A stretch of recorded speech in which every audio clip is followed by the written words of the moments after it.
তৃণমূল কংগ্রেস মিথ্যা কথা বলা ছাড়া কিছুই পান না।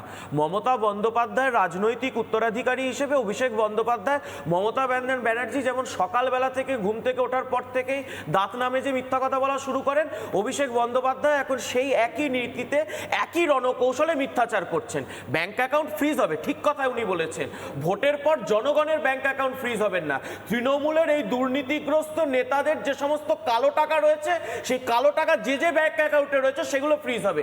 আসলে এসআইআর এর পর এই ভুয়ো ভোটার, ভুতুরে ভোটারের সাম্রাজ্য যেভাবে ভেঙে চুরমার হয়ে গেছে, তৃণমূল কংগ্রেস বুঝতে পারছে যে তৃণমূল কংগ্রেস নির্বাচনে হারতে চলেছে, তাই তারা আতঙ্কিত, তাই তারা বিপদ দেখতে পাচ্ছে। আপনি এআই এর কথাটা বললেন না, মমতা বন্দ্যোপাধ্যায় 10টার উপর সুপ্রিম কোর্টে হিয়ারিং হয়েছে 10 দিন ধরে, একবারও এই কথাটা বলতে পেরেছে এরা যে এআই দিয়ে নাম বাদ হয়েছে? তার মানে কি মমতা বন্দ্যোপাধ্যায় দিনের আলোয় মিথ্যা কথা বলছেন, শুধু মানুষকে মেনে নিচ্ছেন যে এটা রণকৌশল? না, রণকৌশল নয়, মিথ্যা কথা বলা, দাঁড়িয়ে রয়েছে মিথ্যা কথার উপর।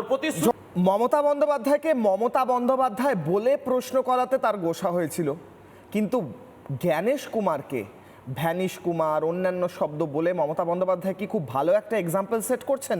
কিশলয় অগ্নিবাণের দ্বিতীয় প্রশ্ন, দ্বিতীয় অগ্নিবাণ, এই ভ্যানিশ শব্দের প্রতি কেন এত টান মুখ্যমন্ত্রী মমতা বন্দ্যোপাধ্যায় নিয়ে? আমি অঙ্কন, তারপর ঝন্টুদার কাছে আসছি। আমার প্রশ্ন হচ্ছে, জ্ঞানেশ মন্ত্রে এই ভ্যানিশ, গায়ে জ্বালা মেটাতে ভ্যানিশ রব মমতা বন্দ্যোপাধ্যায়ের, এই ভ্যানিশ কুমার, যাকে তিনি ভ্যানিশ কুমার বলছেন কোট আনকোট, তিনি আসলে এই দলটাকেই এইভাবে সঠিকভাবে এসআইআর করে সঠিক ভোটের মাধ্যমে ভ্যানিশ করার দিকে এগিয়ে নিয়ে যাচ্ছেন বলে এত গায়ে জ্বালা? সঠিক ভোট হলে তৃণমূল ভ্যানিশ হয়ে যাবে বলে গায়ে জ্বালা? উত্তর নেব, অঙ্কন। দেখুন, এই যে এতগুলো প্রশ্ন উঠছে না, যে আন্ডার অ্যাডজুডিকেশনের আওতায় যে 60 লক্ষ মানুষ এসেছে, এটা কেন এলো? আচ্ছা, একবার তৃণমূল এই জবাবটা দিক না, যে আরও যে বাকি রাজ্যগুলোতে এসআইআর হচ্ছে, কোথাও কি এই সমস্যার উৎপত্তি হয়েছে? হয়নি তো, হয়েছে একমাত্র পশ্চিমবঙ্গে। এবং এই কথাটাই কিন্তু আজকে সুপ্রিম কোর্টে মাননীয় প্রধান বিচারপতি বলেছেন, যে এই আন্ডার অ্যাডজুডিকেশনের সমস্যাটা শুধুমাত্র আপনার রাজ্যে হয়েছে। যখন মেনকা গুরুস্বামী সওয়াল করছেন রাজ্যের পক্ষ থেকে, যে আন্ডার অ্যাডজুডিকেশনটা আপনার রাজ্যেই হয়েছে, কারণ কমিশনের সাথে আপনি দ্বন্দ্ব করেছেন, কারণ প্রথম দিকে আপনি গ্রুপ বি অফিসার দেননি, কারণ আপনাকে যখন বিভিন্ন ডেটা এন্ট্রি অপারেটরের জন্য 1600 জন সরকারি কর্মচারী চাওয়া হয়েছিল, আপনি দেননি। সামগ্রিক ব্যাপারটাতে ঘোট পাকিয়েছেন আপনি। আবার দেখুন, এই যখনই যে জুডিশিয়াল অফিসার নিয়োগ হলো, তখন এই তৃণমূল বলে, এই তো হাইকোর্ট, এই সুপ্রিম কোর্টে আমরা জিতে গেছি, মমতা ব্যানার্জি জয়ের কালো কোট পরে জিতে এসেছেন। এবার আজকে দেখুন, এই মেনকা গুরুস্বামীকে পাঠিয়ে আজকে, না মেনকা গুরুস্বামীকে আজকেই পাঠিয়ে আবার বলছে যে আমরা অবিশ্বাস, আমরা ভরসা রাখতে পারছি না। অর্থাৎ মমতা বন্দ্যোপাধ্যায় এবং তৃণমূল কংগ্রেস পুরো ব্যাপারটাকে পরিকল্পিতভাবে নষ্ট করার চাইছে, যাতে এসআইআরটা না হোক।